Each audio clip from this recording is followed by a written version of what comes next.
Good morning. Welcome today to a special service this morning. We're kind of focusing on special needs. We're developing here a ministry which will develop, and it might take a little bit of time, perhaps as much as a month or so, but we're developing a ministry to minister to those with special needs. And so this is that kind of a Sunday today, and our guest is Jeff Steinberg, who's an expert in handling that kind of a ministry, and so you're going to enjoy the service. I know that's a command, by the way.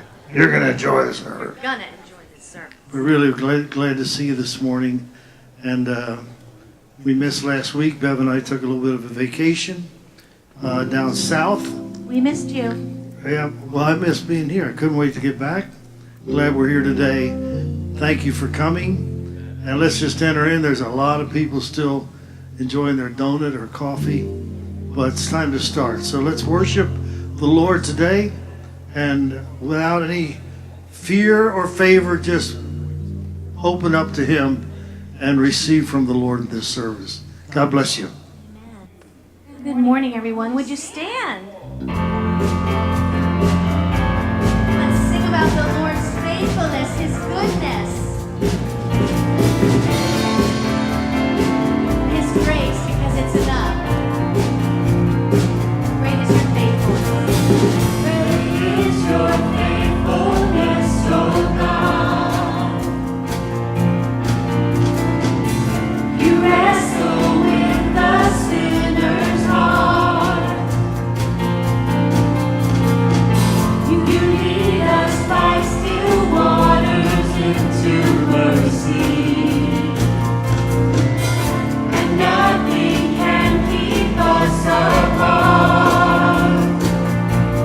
So remember your people, remember your children, remember your promise, oh God. Your grace is enough. Your grace is enough. Your grace is enough for me. Great is your love. Great is your love and justice, God.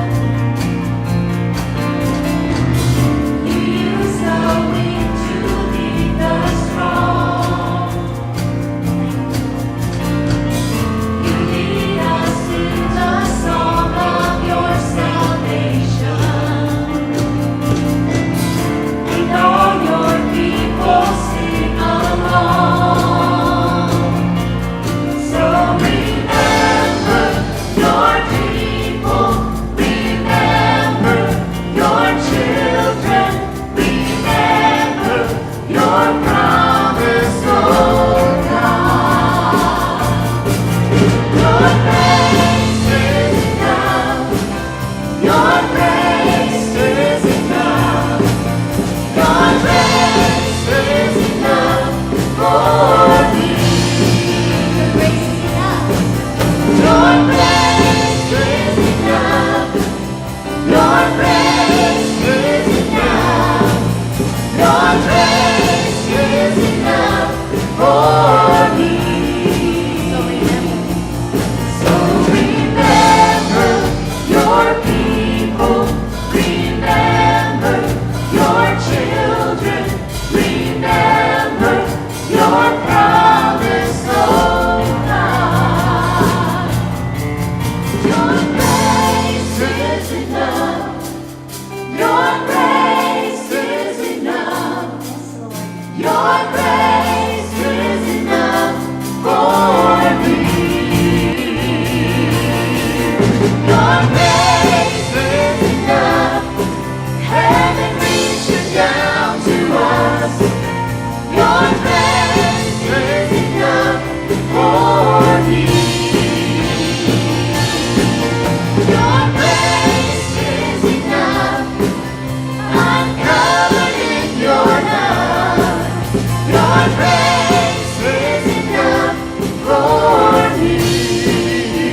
me my life's not over. A new beginning's just begun. I have a hope. I have this hope.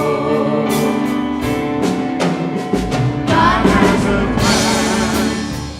It's not to harm me, but it's to prosper me and to hear me when I call. He intercedes for me, working all things for my good, though trials may come. I have this hope. I will yet praise Him, my great Redeemer. I will yet stand up and give Him glory with my life. He takes my darkness and He turns it into light. I will yet praise Him, my Lord, my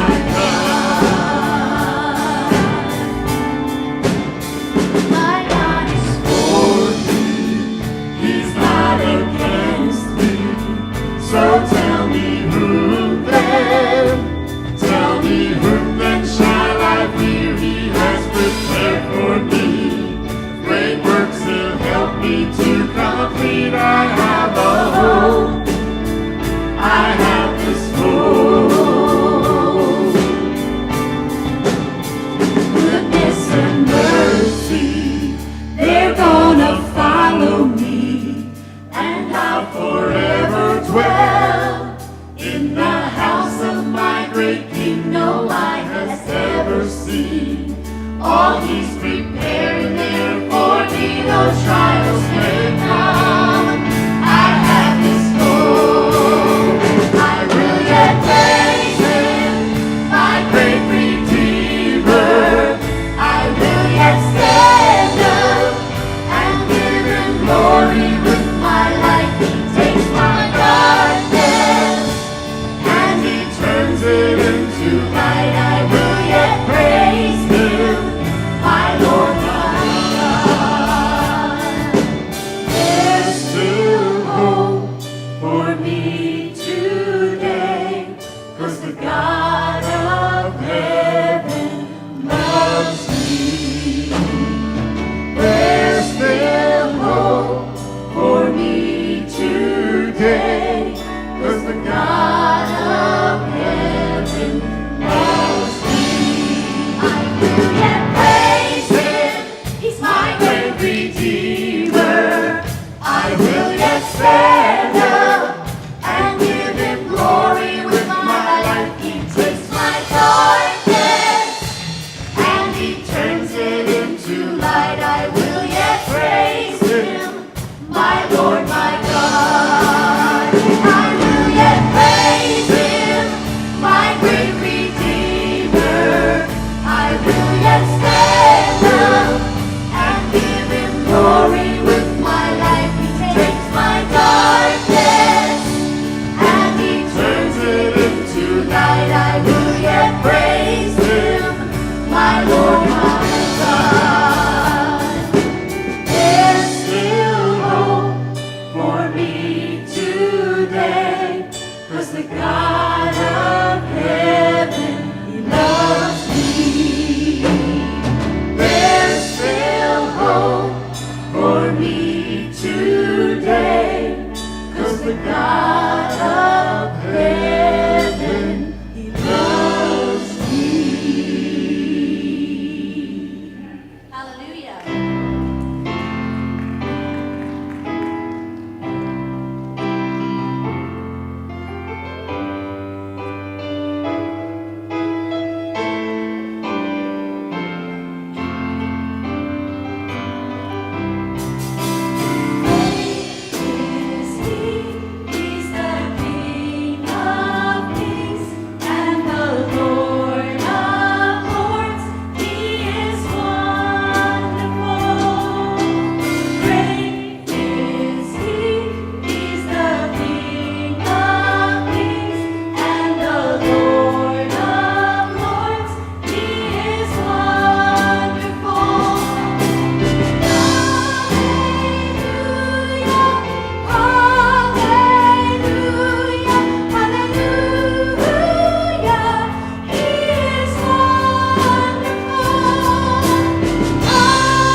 We've kind of designated this Sunday as Special Needs Awareness Sunday, and we've had a couple meetings about developing a special ministry for special needs people, and so that's why we have Jeff here, and he's having special needs with his sound system, it looks like, because we're slated to sing a song together. Jeff, how many never heard Jeff Steinberg? This is your first time ever? Wow. He'll be here in a second. He's here. Jeff Steinberg's been a friend of mine since he was 16, and I was 26. So a long time ago, we met him in New Jersey. Quartet was singing. He was a great Southern gospel fan, and he was sitting on the front row at the, I thought it was Glassboro, one of those high schools down there, and we're singing, and I'm hearing this, amen, amen, amen. I'm looking around, who is saying that? And here he was sitting on the front row, and he's a very small guy, and it was interesting meeting Jeff Steinberg, and we became very, very close friends. He was 16 at the time. I had the privilege of teaching him how to drive a car. He would sit on my lap, and I had a 71 Caddy at the time, and I took a chance and taught him how to drive. And Jeff has become known around the world for his ministry to special needs and also encouragement, lifting people's spirits. If he can make it, anybody can, kind of a thing. And so he's been here before. It's been a while. We're so happy to have him here this morning. And so I'm just going to give you a chance to meet and be ministered to by Jeff Steinberg. Come out here, Jeff.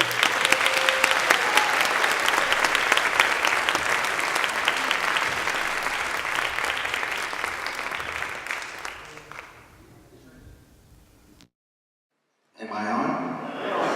Okay, are we doing this first? What do you want to do? You want to do first, or you want us to come back? Let's do it in... Can you afford us? How much Becky and I to sing with me? Can they afford me?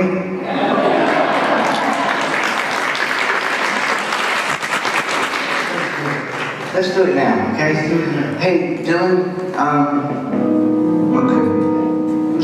You're playing it, okay, all right. You guys can come up here, stand next to me. I don't mind.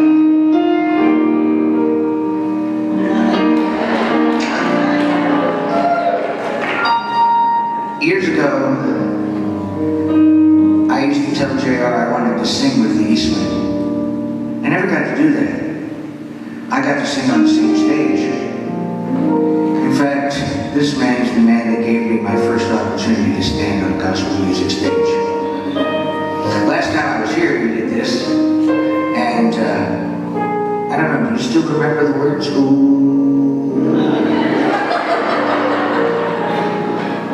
Can I tell you something funny that happened with Jeff? Like he was a pest, I'm telling you. He come to all the concerts.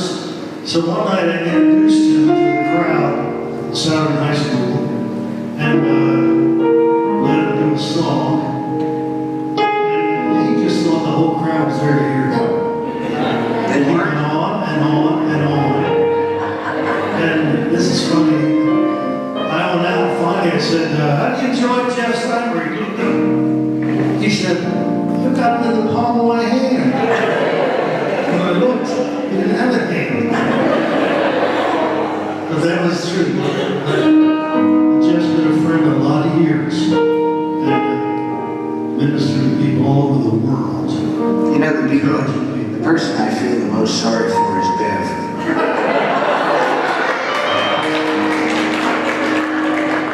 Because I used to call JR at 11:30 at night, and we would talk. He'd listen, he'd fall asleep. I would talk and he would sleep.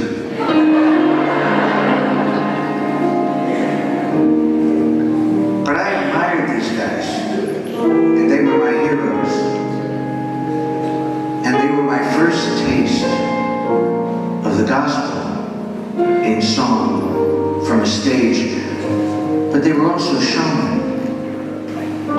taught me that you can put on great entertainment and still touch people's hearts and minister. And I took that and I kind of made it my own. But this was one of my favorite songs of theirs. Walk with me, walk with me, lest my eyes no longer see all the glory, all the story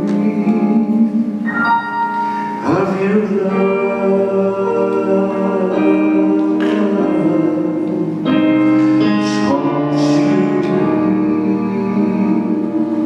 Talk to me like you spoke so tenderly when you walked there, when you talked there by the sea.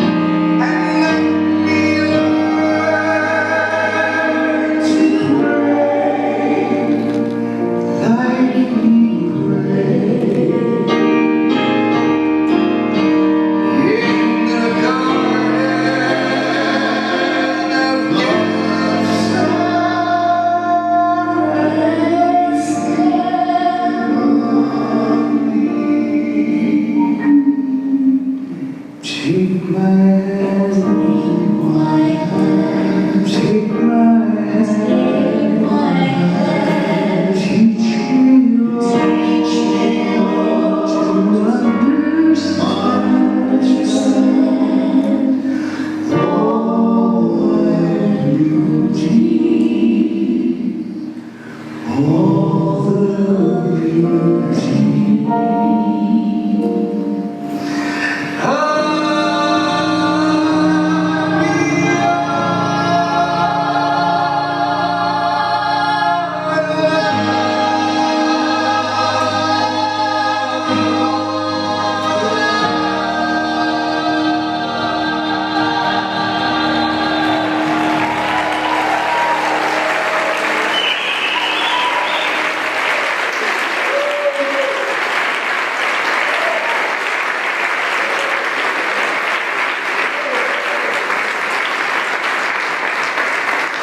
Hey, JR.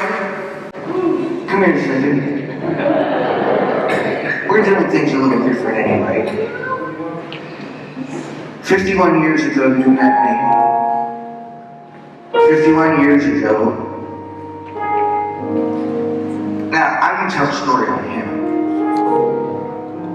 The day after that first concert in Salvation that I heard him in Vineland, New Jersey. That's where it was. It was Vineland. The next morning we went to Glassboro. They were singing. I talked the people that I was with into letting me go. So we all stayed over and we went to Glassboro High School, part of the Wesley Church. And I requested that they do He Touched Me. And I asked him. He said it's too early. He said, Ronnie won't be able to do it. He hasn't had a chance to warm up. And I was pretty disappointed. But I knew I was going to have a great time because I had a great time the night before. And JR got up in the service and he told everybody that he had a request from someone to do He Touched Me, but couldn't. And Ronnie, and he said because it was too early, Ronnie hadn't had a chance to warm up. And Ronnie looked and said, from who? And JR pointed at me sitting right down in the front. And Ronnie took one look at me and he said, I'll do it. and they did it for me. And you've been doing it for me for a lot of years. You've ragged on me, you called me hookshot. You, I call him a lot of things. but you never told me I couldn't. And you never told me I shouldn't. When I was 13 years old, I painted 4 oil paintings using a brush in my mouth. They were all freehand or free mouth. And they were all from photographs. I have 3 of them. And I brought them with me. And I want you to have a set for me, from me.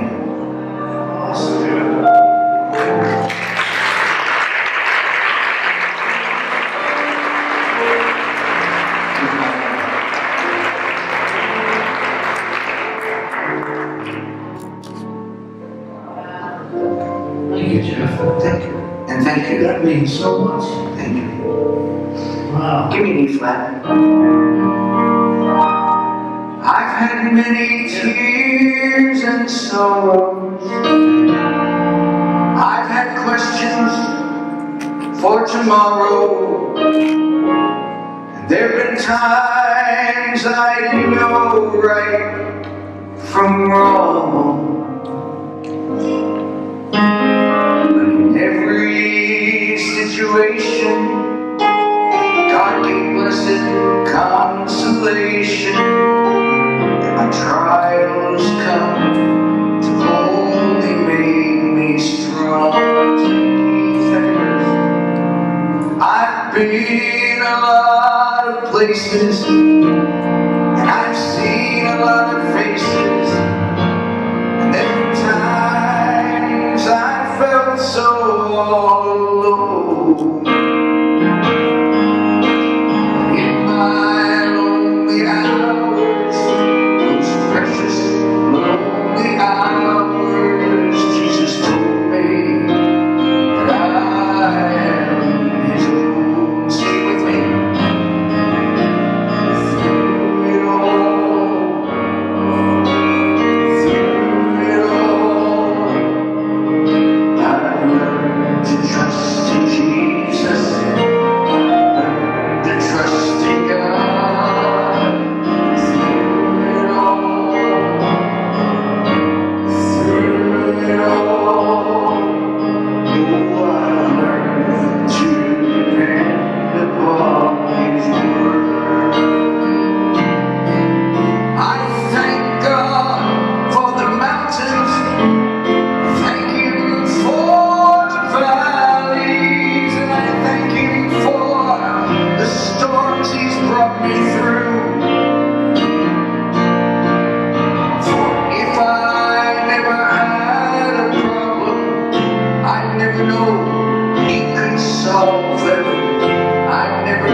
technical difficulties, and we're going to try this and see if it's going to work. The video's not working at all, but we're going to try to see if we can get the audio to work.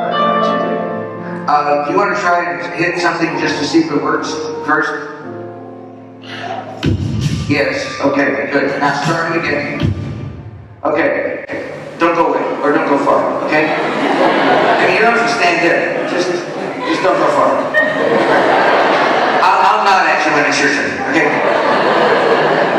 All right, here we go.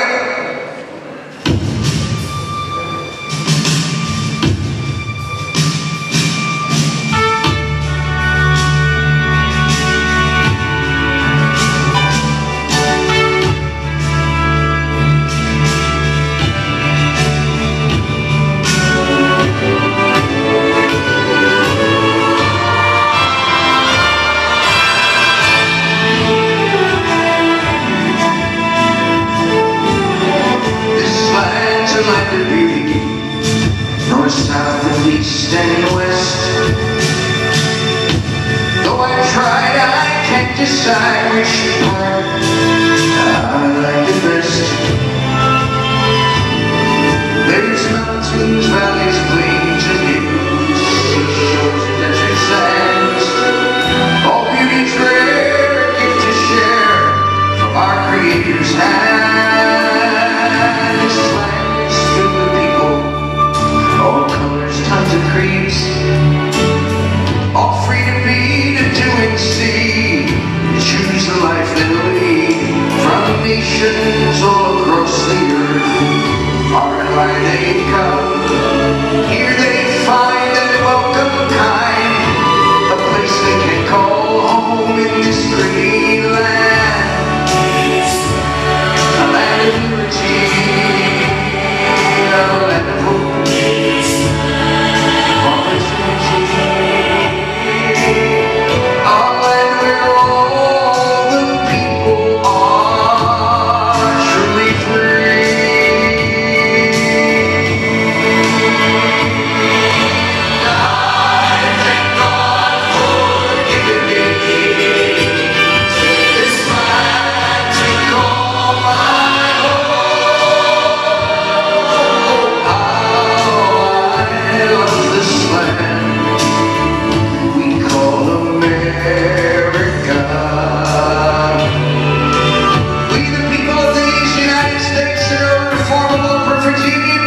Establish justice, ensure domestic tranquility, provide for the common defense, and promote the general welfare to establish and ordain this Constitution. This land's a land of freedom, it's weathered every storm, and it gave their lives away that freedom might go on. Oh, let us not forget the sacrifices that they made. Let's give our praise to Him whose grace preserves us still today.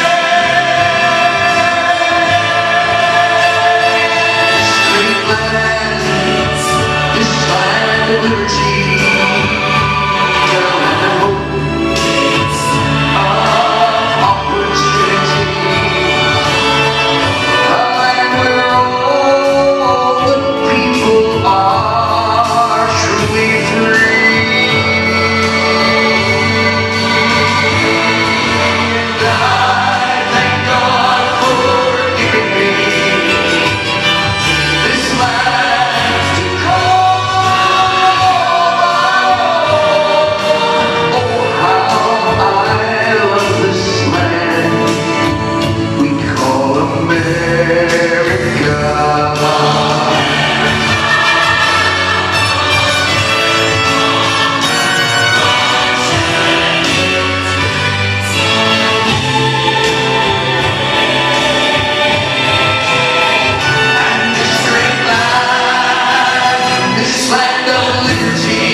things present, things to come,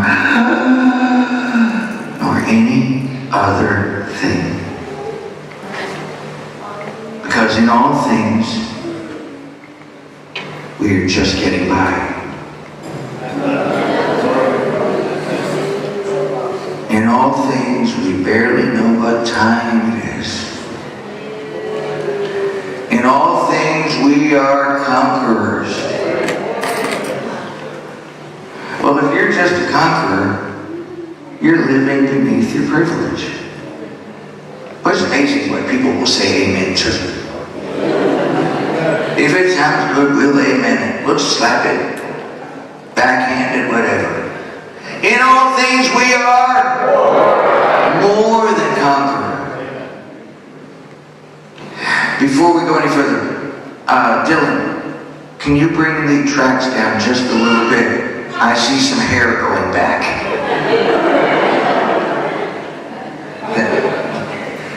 Anyway, let's have some fun, okay? Here's one, and I promised I'd do this just for Nick. This one's for you. Goes like this.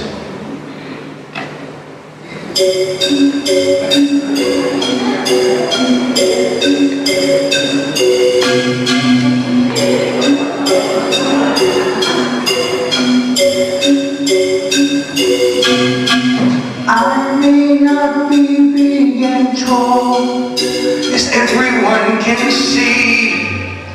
Actually, I'm rather small. Take a look at me. As you can tell, I'm not so strong, not your average set of bones. But I have realized all along, I am not alone. There's a giant that lives inside of me, a giant that everyone can see. Why do I try this? I'm a tiny giant. I'm weak, but I am strong. I'm a tiny giant. I'm on and on and on. I'm a tiny giant. Tell me, can't you see? He is strong when I enter. There's a giant inside of me.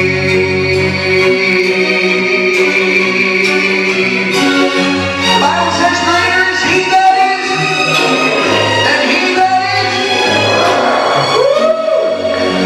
How such a great big God can be in such a tiny space. Will always be a mystery.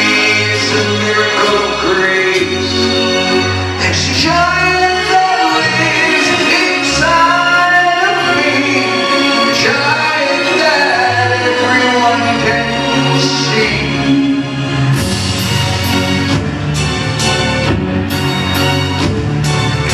I'm a tiny giant. I'm weak when I am strong. I'm a tiny giant. I'm on and on and on. I'm a tiny giant. Tell me, can't you see? He is strong when I enter. This giant inside of me.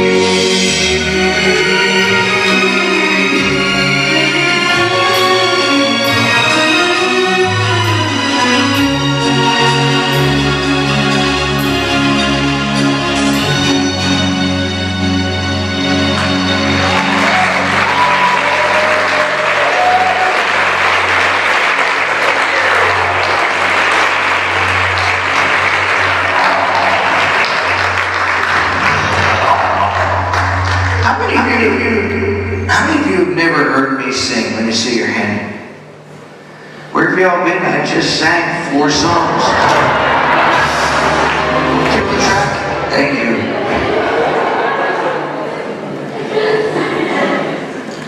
Wow, you think I'm handicapped?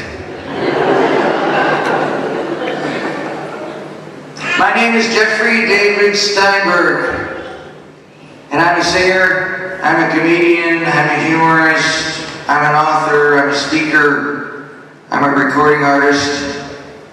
I'm incredibly talented, very, very cute, and mostly humble. And if you don't believe me, just ask me and I'll tell you. People do the strangest things when they see someone who looks different. I mean, I admit I look different. I look different from you. I'm good looking.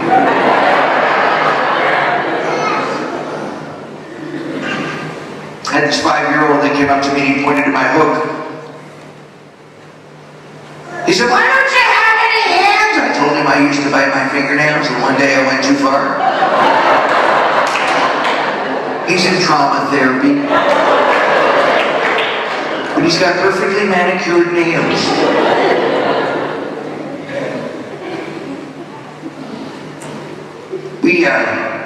We sing in churches all the time. Oh, by the way, did I mention I also drive Uber and Lyft?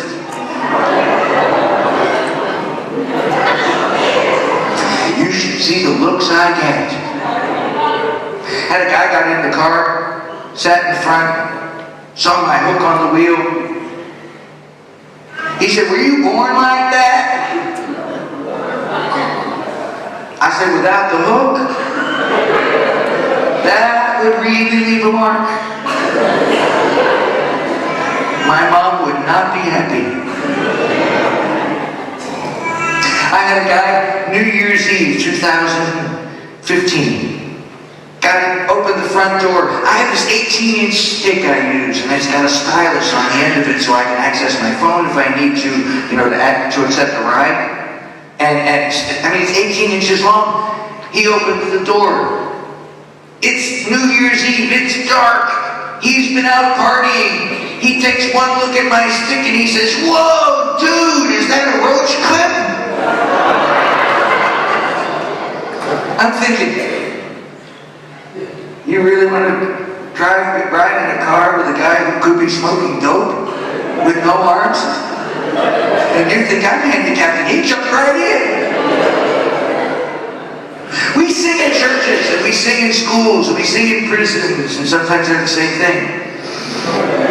They said that once, and a voice in the back yelled out, "Amen!" It was the local school administrator. They escorted him back to his cell. Every Sunday, whenever we're in the church, after the service, the pastor takes us out to eat. And many times, a bunch of the people from the church go out to eat with us. I'm going to tell you now, don't do it. Because his platinum card has turned to clay. No, I'm kidding. Anyway, so here we are this one particular day, and we're all out to eat, and there's about 14 or 15 of us at the table, and the waitress comes over, and she stands right between me and my singer-songwriter friend, Mr. Jeffrey Rudloff, who, by the way, is the guy that wrote the first 2 songs I sang, "This Land" and "In All Things," and he wrote one I'm doing a little bit called "Masterpiece in Progress." So the waitress comes over and she stands and she looks at me and she looks at him, she looks at me, she looks at him, she looks at me, she looks at him, she looks at me, she turns to him, and she starts with him and she goes all the way around the table, taking everybody's order in turn. She comes back around now and there's no one else left but me. She stands in exactly the same spot. She looks at me, she looks at him, she looks at me, she looks at him, she looks at me, she looks at him, she looks at me, she turns to him and she says, "And what would he like?" So my friend said, "Why don't you ask him?" So she did. Just like I was deaf and stupid.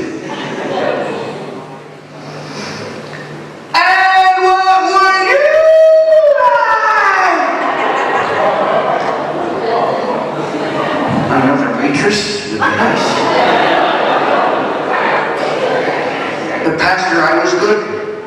I was really, really good. You would have been proud of me. Baby Beverly, maybe you wouldn't be so much, but he would. I looked up at her, and being the shy, quiet, spiritually minded, mostly serious-minded person that I am, I said,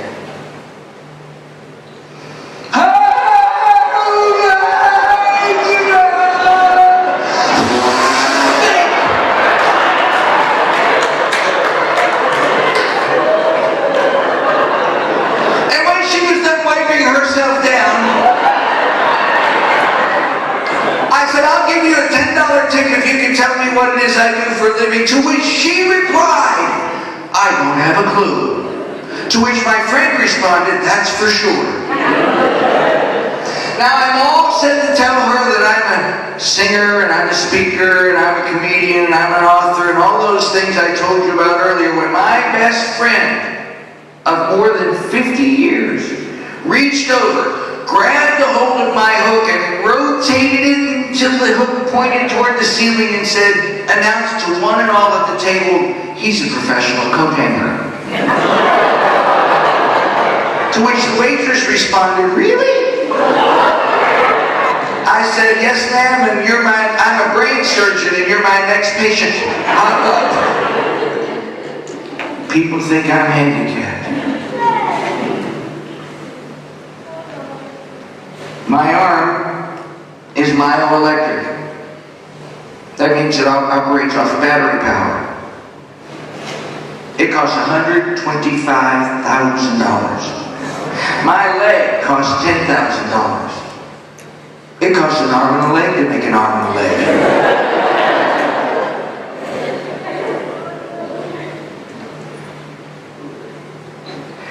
Dylan, we're going to skip the next one on your list and go straight to the glove, okay? A number of years ago, I was in Canada.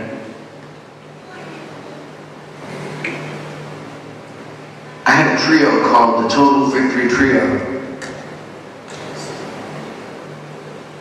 We weren't very total, there weren't much victory, and there were 5 of us in the group.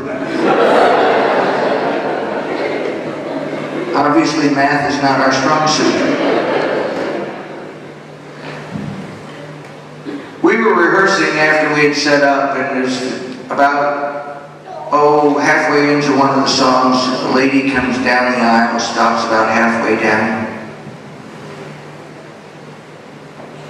And I stopped the group, and I said, can I help you? And she said, have you ever met a man by the name of Gordon Jensen? I said, yes ma'am. I said, he's a friend of mine. She said, well, he just wrote a song called The Glove that would be perfect for you. And then she continued on walking and went right down through that door. Weird, right? We went back to rehearsing, and a few minutes later, a gentleman came in that looked to be the maintenance man or the janitor or whatever you call them these days. And he came in and he stopped right about where the steps start over there. And he stopped and looked and listened. And I said, can I help you? And he said, you know a guy by the name of Gordon Jensen? Yeah, he's a friend of mine. He has a brand new song called The Glove that would be perfect for you. And then he turned around and left. We got to the house where we were staying, where we were having dinner, and I asked them if they had that album. And I listened to it, and the Lord said, I want you to do this song. We went and recorded it in Pennsylvania. We mixed it and mastered it in Nashville. And it was about 11 o'clock, and I called Gordon. We just finished mastering the album. And he said and I asked him if I could bring it by so he could hear the master. We had made an extra copy. He said, Jeff, it's 11 o'clock. I said, yeah, but I need to know if I got it right. Went to his house. He put the disc on. And as he listened, tears came to his eyes. I said, did I miss it? Did I mess something up? He looked at me and he said, no. Now I know. I know that God gave me this song for you. Each of us has a calling. And it doesn't matter what your giftings. It doesn't matter whether you walk on wheels, or whether you walk on crutches. God's not looking for perfect people to do His will. God's looking for people that He can make perfect. And that's what I'm going to talk to you today about. And I know we're running a little bit late. Bear with me for just a few minutes, if you will. And I want to do this song for you. And Darrell, if you come on keyboard after that, okay? I appreciate it.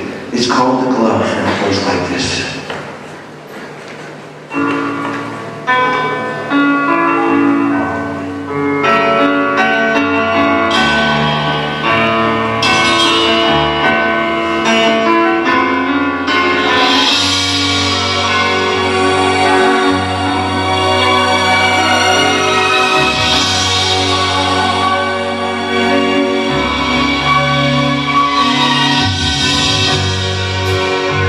Just an empty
you were totally inadequate at the job?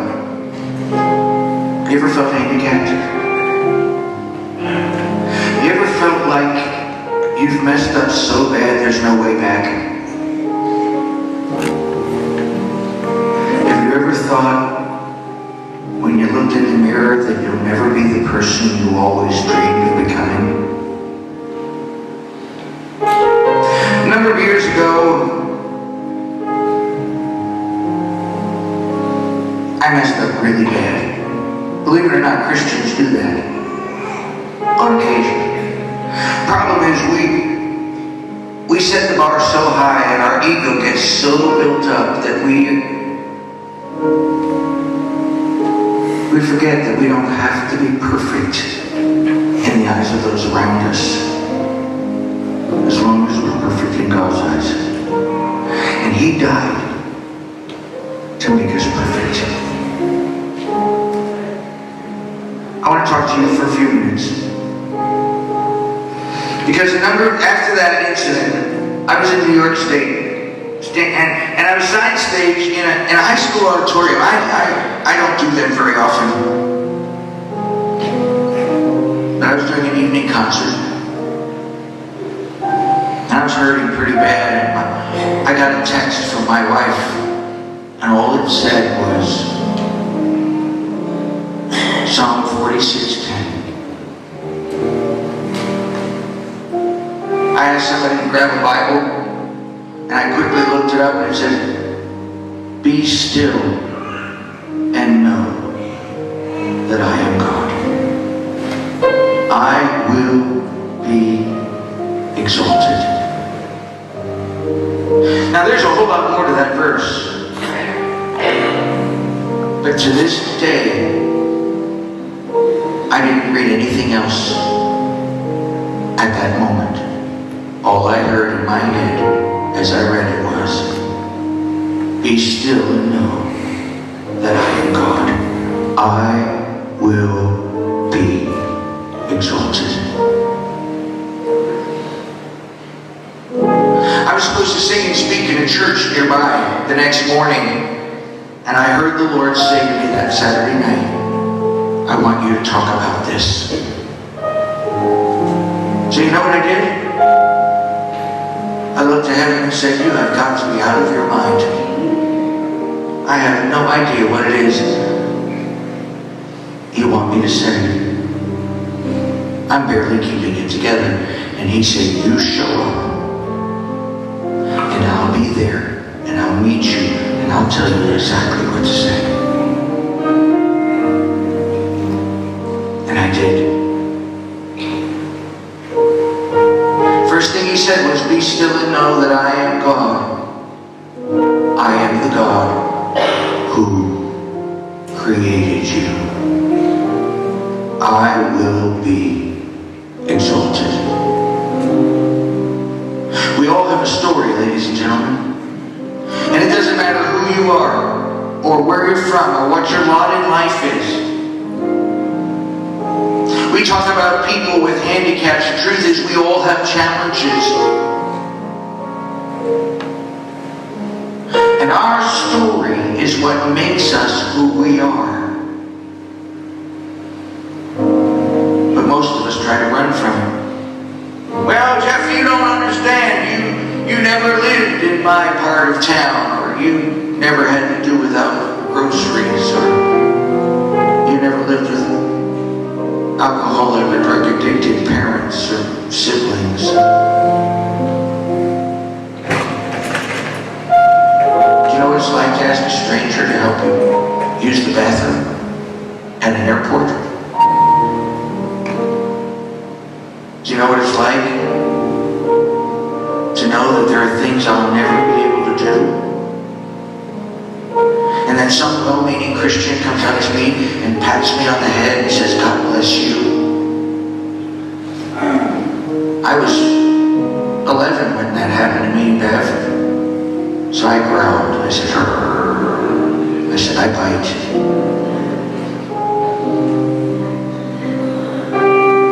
We all have a story to tell. So I'm going to quickly tell mine. I was born August 18, 19 1951, last Saturday a week, I turned 67 years old. I was born with what the doctors call phocomycelia. I have no arms and mangled, malformed legs. The doctors didn't think I would live. And my mom wasn't told about my disability. And she didn't know until I was 17 months old. My grandmother let it slip. She was sitting at the kitchen table. My mom was standing at the counter with her back to Grandmom, and Grandmom said in her Lithuanian, broken Lithuanian accent, she said, "Ruti, he's alive." My mom put the kitchen knife down and she just didn't even turn around. She laid on the counter and she said, "Mom, why won't they let me see him? Is he ugly?" I think she thought I was facially deformed. Perhaps even retarded. My mom stood up. She smiled. She put her arm around my mom and she said, "No, Ruti. He's not ugly. He's beautiful."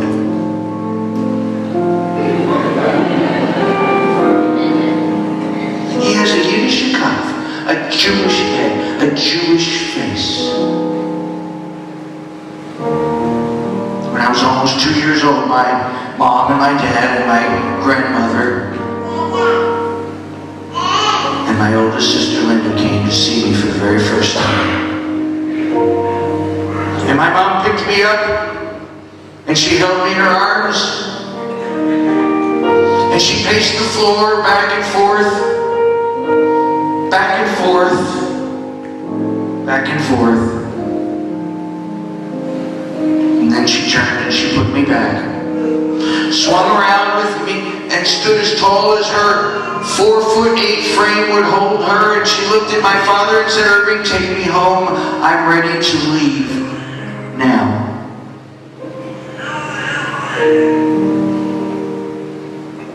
It would be many years later and many tears later before my mom and I would come face to face on the subject. She would look me in the eye and she would tell me, "Jeffrey, I did not nurse you. I did not raise you. I didn't even know how to love you." Wow. That'll make your day. To have your mom tell you she doesn't know how to love you.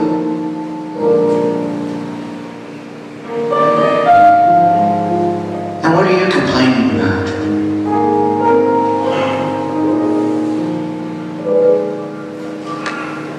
I lived in and out of Shriners Hospital for 5.5 years. When I was 8 years old, the doctor said I could go home. So I lived at home for about 9 months. It got to be too hard for my mom to take care of me and 3 girls. It was the girls that were the problem. Always the girls.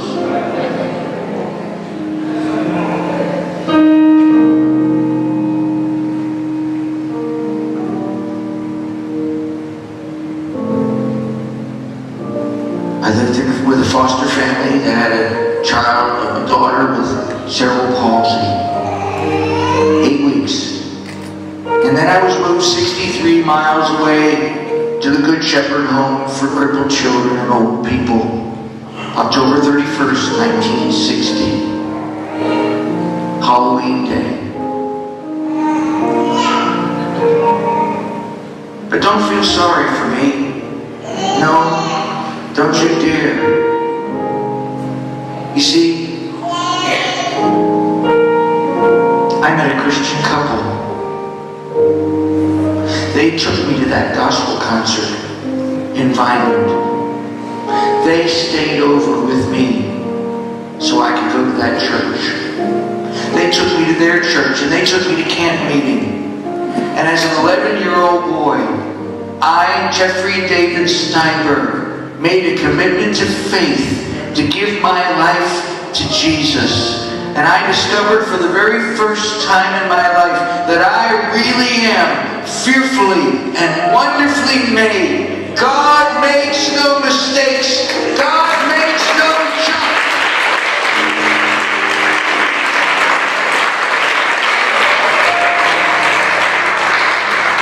I am the God who created you. I will be exalted.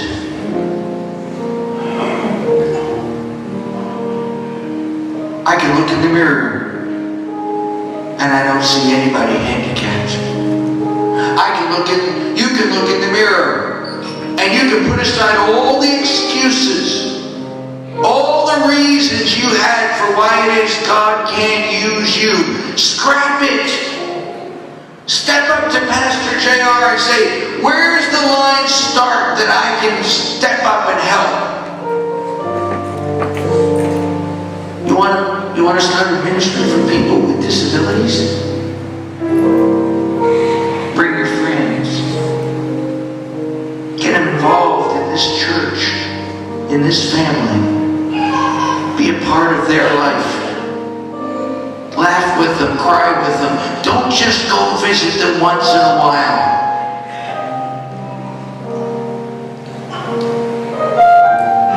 You didn't know what those 11 o'clock calls meant to me.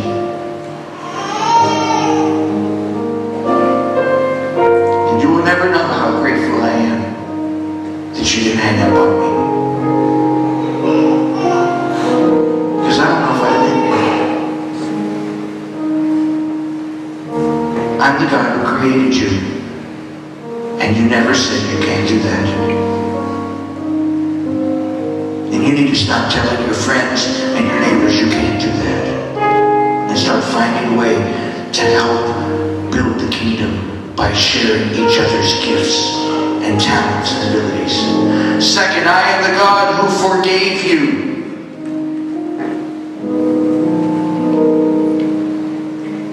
Pastor knows a friend of mine who wrote a song, and the lyric says, if your best friend gave his life for you, tell me now, what would you do about it?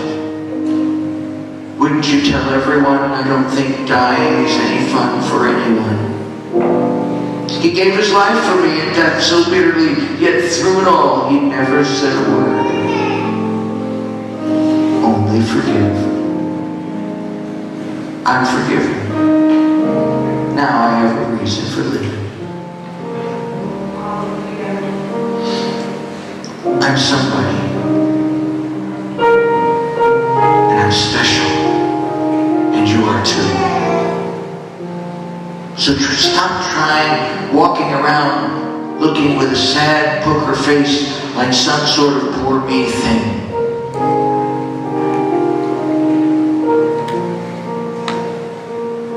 I'm the God who heals. Oh yeah, here we go. Guy with no arms. Gonna get up and talk about healing.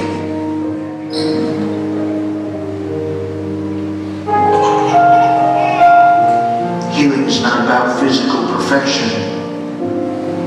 Healing is about fixing what's broken. I'm not broken. My body is not broken. The guy who needs to ride in a wheelchair or walk with crutches or a cane, he's not broken. He doesn't need to be fixed. Unless there's something inside that's wrong or broken.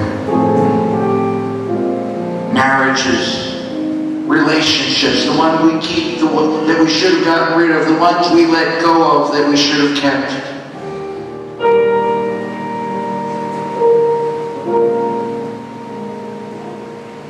Wounded spirits. I'm the God who heals you.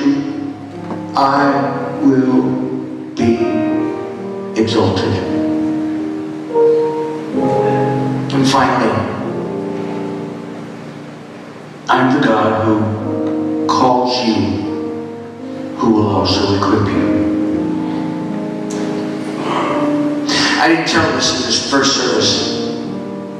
I'm going to tell you. I told Pastor last night that we were at dinner. That was so much fun. 2009, 2005, my team and I went to England. We went to the United Kingdom.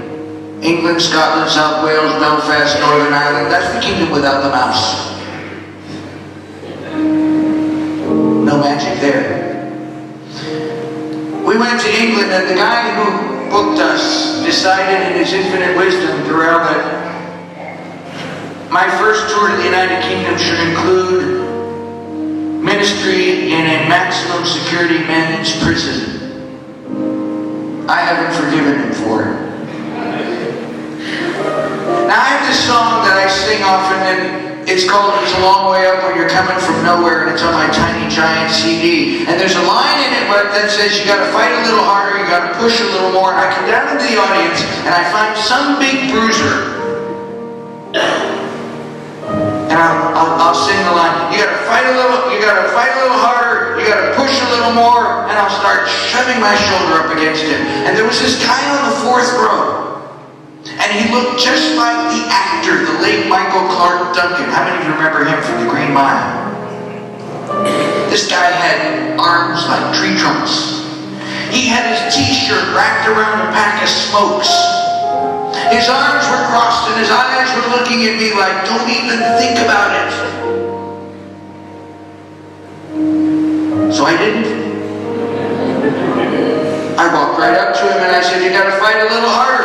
You gotta push a little more. And I started to shove up against him and everybody around him went, oh. And I realized I had just shoved the baddest man in the prison. This was not going to end well for me.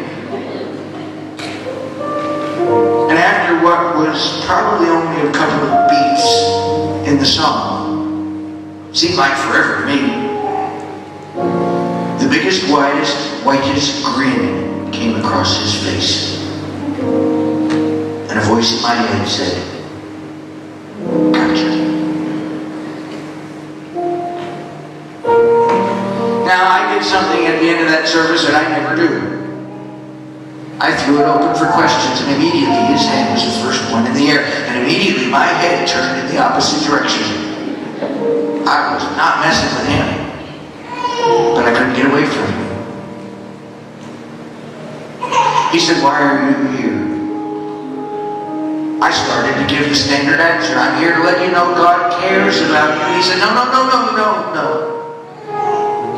Why are you in this prison? Why are you in my prison? I was never so scared in my life, ever. I only had an instant, and all of a sudden the Lord said, I said to the man, you see that window behind you with the bars? Everybody looked. He said, yes. I said, you see that razor wire wrapped around the barbed wire fence on the other side of the window with the bars? Yes. In about an hour, I'm going to be on the other side of that fence. And you're still going to be here in a 12 by 12 cell. So I'm going to tell you why I'm here. I'm here to tell you that you can go back to that 12 by 12 cell. You can look in the mirror above the sink next to the toilet in your 12 by 12 cell. And you never have to see the man that got you into the mess you're in right now. You can see a masterpiece. There is redemption for you. And I'm here to tell you that God wants to make a masterpiece out of the mess that's your life. And if He can do it in me, He can do it in you. I am the God who calls you. I didn't want to go, but I went. 5 years later, I went back. The chaplain said, you don't know whatever happened to you. The rest of the story about that man. I said, no. He said that afternoon he went down to the common room with a bunch of the guys. All we talked about that whole day was this little man with no arms who changed his life.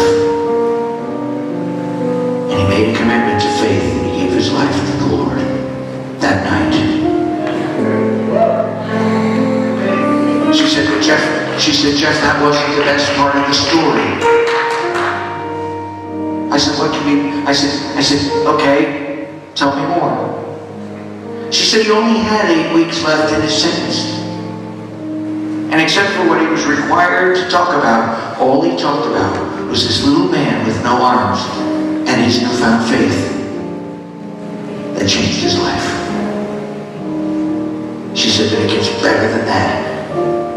I said, Jillian, how does it get better than that? She said, because when he was released 8 weeks later, he went back to Nigeria and he became a pastor.